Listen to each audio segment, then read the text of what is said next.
Hello everyone, you're all welcome back to my YouTube channel. Please, if you are clicking in for the first time and you are here to subscribe, kindly do so by clicking on the subscribe button and also on the bell icon to enable you get notified whenever new tutorials are uploaded. And if you have done so already, thank you so much and you are highly welcome.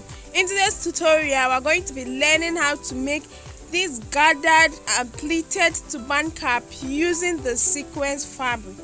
Materials to use include poly fabric, sequins fabric, scissors, matching color of thread and needle, as well as your measuring tape.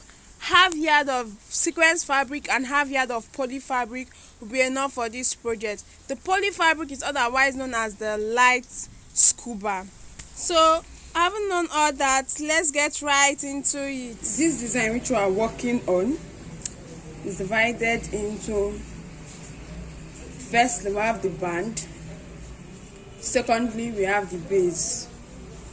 The base is going to be in form of the pleated and gathered turban cap, and it's going to have this backdrop effect somewhat, and then we are going to be using both the sequins fabric and then the poly fabric to achieve this design. Now for this tutorial, I have my fabric cut out already. There are different ways to achieving this design, but I'll just be illustrating one method on how to do that. So I have my fabric cut out. Remember I said we have the band and the base, and we're using both the sequins and the poly. I'm using the poly fabric together with the sequins fabric. So for my band, I have my fabric cut out already, and this is it. I'm going to be using 5 inches for the width, and the length is going to be 22 inches. The length is the head circumference. So you can, depending on your own head circumference or that of your client, that determines what you should be using. But the standard head circumference is 23 inches, although I'll be using 22 inches for myself, 5 inches by 22 inches, and that is what I have here. Now coming over to the base is made up of both the sequins and the poly fabric, and I have each piece of fabric cut out here. Now the length depends on how full you would want yours to be. So I have about 7-8 pieces of fabric cut out. And this is for the poly fabric, and then in like manner also, I also have that of the sequins fabric cut out, and that is it. So I have my fabric for the sequins and the poly fabric cut out for my base. Now I have about 7 to 8 pieces. Yes, depending on how full you want your design to be, that will determine how many pieces you should cut out, because we are going to be joining both together. Now the measurement for each of this piece of fabric that I've cut out is 2 inches for the width and then 26 inches for the length, so that it can have a little backdrop at the back.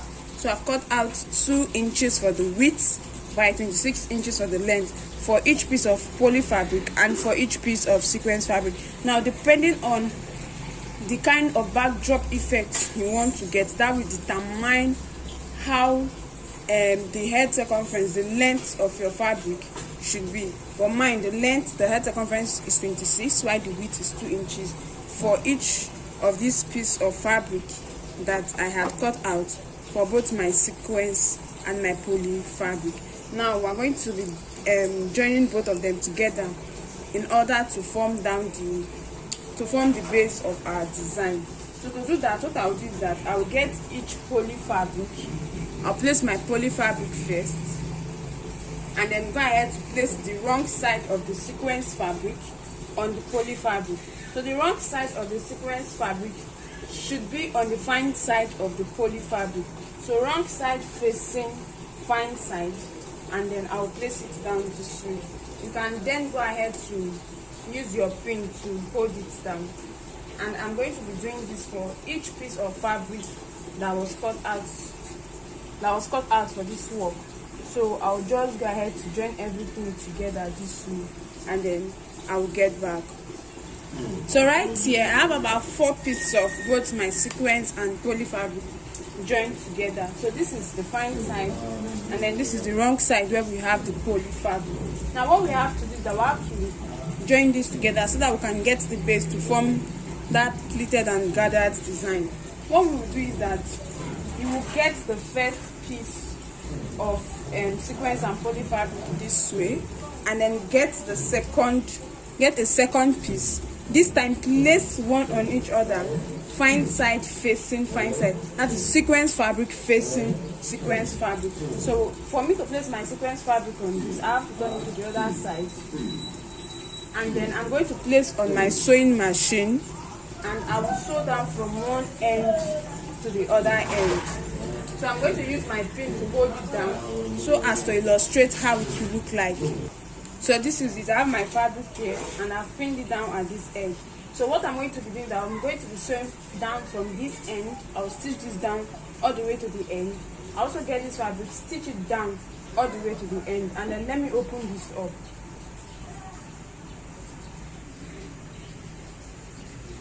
So after stitching it down together, you have it this way. The sequence fabric will be at the top. Then let me open this up again. You have it this way. So what I'm going to be doing is I have to combine these two together so as to form the base of the cap. And to do that, as it is this way, I'm going to get this side again. These two pieces are now one, and these two pieces are now one. That is after sewing, okay? And then I will get the fine side of this and place on the fine side of this. So if I pick this up now, turn it over to the other side so that the sequence fabric faces each other. And then I will now go ahead again to place it on my sewing machine and stitch down from this edge and stitch it down all the way to this end. And then that will now give me 4 pieces completely joined together, and I'll have it this way. So I'm going to be taking it gradually. I'm going to first get this on my sewing machine and sew this down to join it together. Then I'll come back to illustrate what next should be done. So this is I have my fabric here already sewn, and this is how it looks like on the wrong side. So all I had to do was to sew down from this end down to this other end after placing fine side of the sequence facing fine side of the sequence. And then this is how it is on the other side. I have the second piece of fabric here also sewn. Then I'll turn it to the other side. I'll open it up.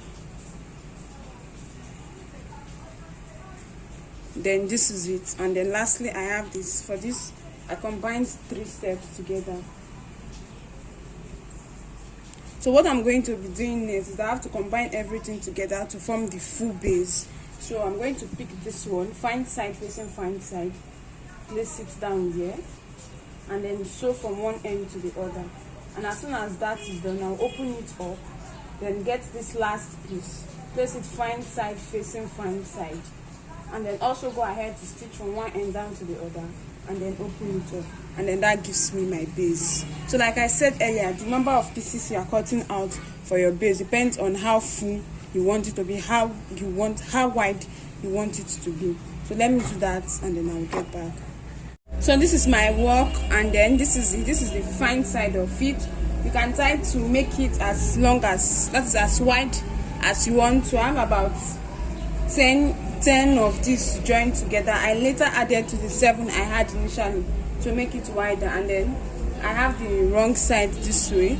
So this is it. And then what I'm going to be doing next is I'm going to fold my fabric into 2 equal halves this way, and then I'm going to get the middle part, and I'm going to be making a notch at the middle.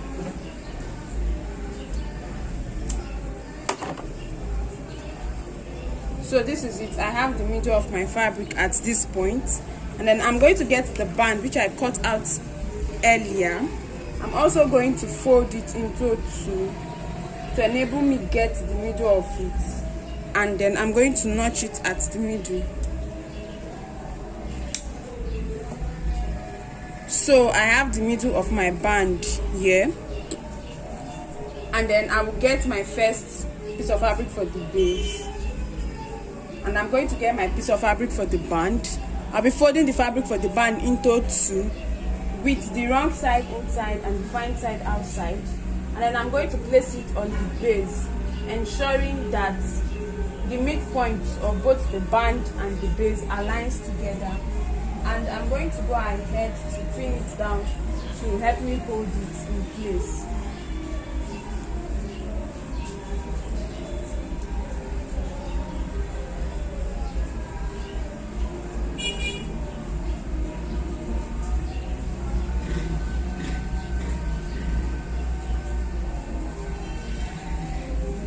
Okay, now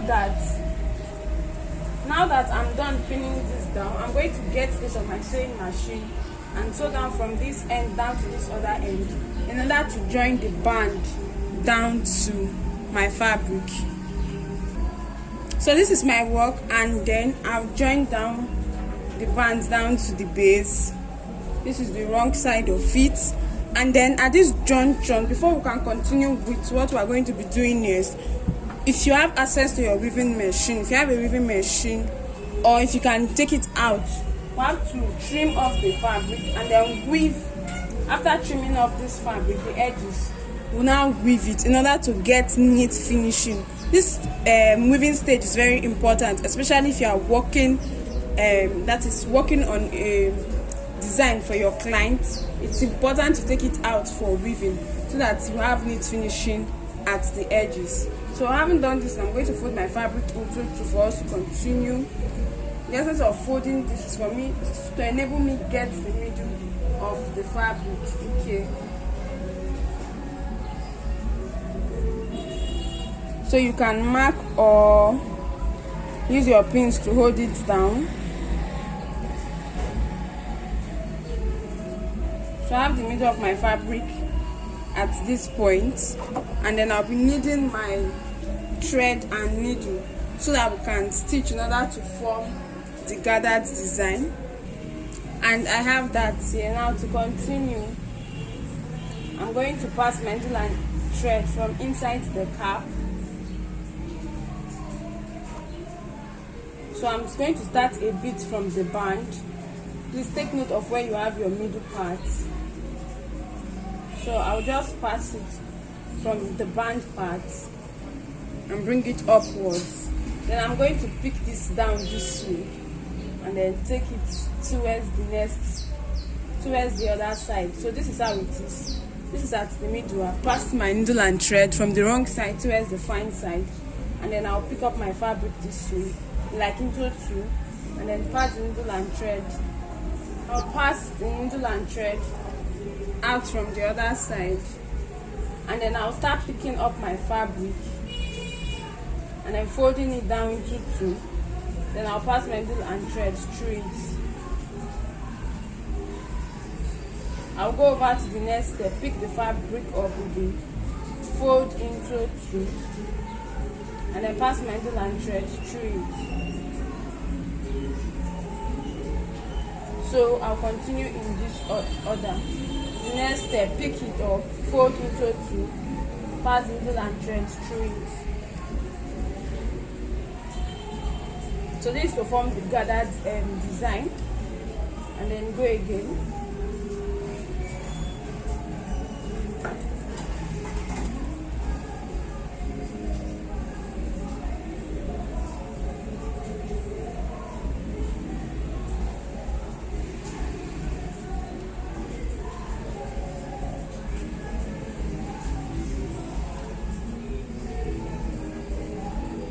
So what I'm doing is that when I get to each pleat, I'll pick it up.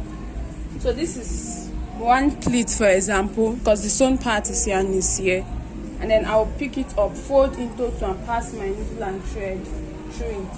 So that's what I'll keep doing.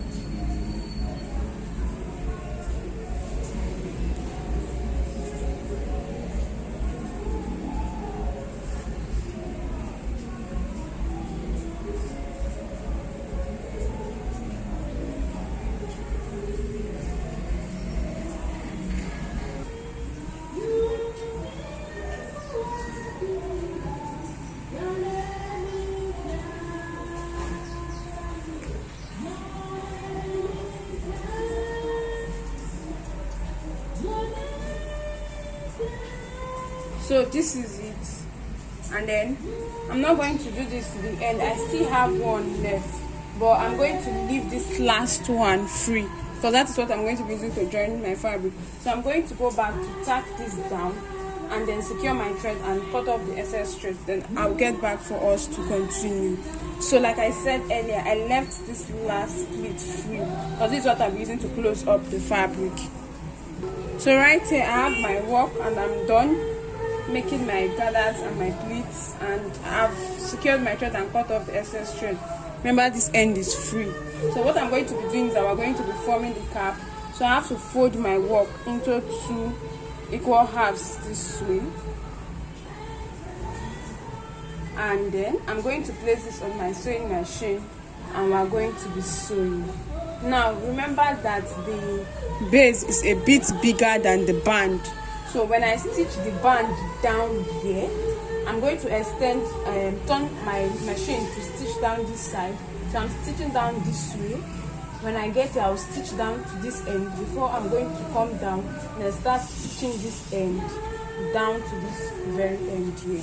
So that's what I'm going to do. I'm going to get this on my sewing machine, stitch down the band, stitch down this end here that makes it bigger, and then stitch down all through this end down to this very end. And as soon as I'm done, I'll get back.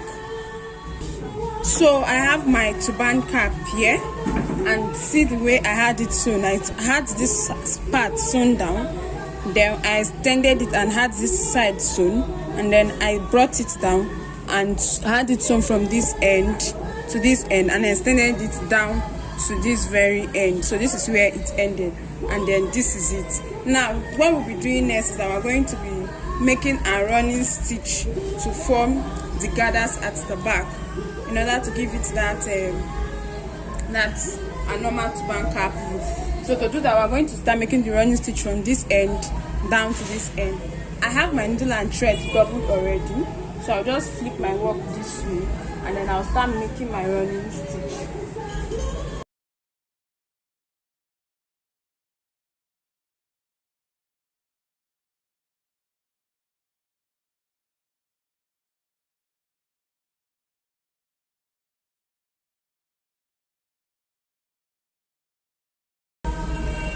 So after making my running stitch, this is it at this edge. We have the middle part this way too. Please remember to ensure that you have your fabric width, especially this edge is where we join the sequence and the poly fabric together, so that your work comes out neatly. So I'm going to turn my work inside out, and then I have it here, my sequence gathered or pleated turban cap. Okay, remember that I initially started with 7 pieces of sequence and 7 pieces of poly fabric, but I added 3 more sequence fabric and 3 more poly fabric, making it 10 stripes of poly fabric and 10 stripes of sequence fabric. And I used 2 inches for the width and 6 inches for the length, that is for the base. And for my band, I use 5 by 22 inches. So this is it. This is the front view, and then this is the back view. And so that is all for this tutorial. Thank you so much for watching. Please kindly do well to like, to share, and to leave a comment in the comment section. And if there are any questions, please don't hesitate to ask. Kindly do well to follow us on our social media platforms on Facebook and on Instagram as Jenny Concept. See you in our next tutorial.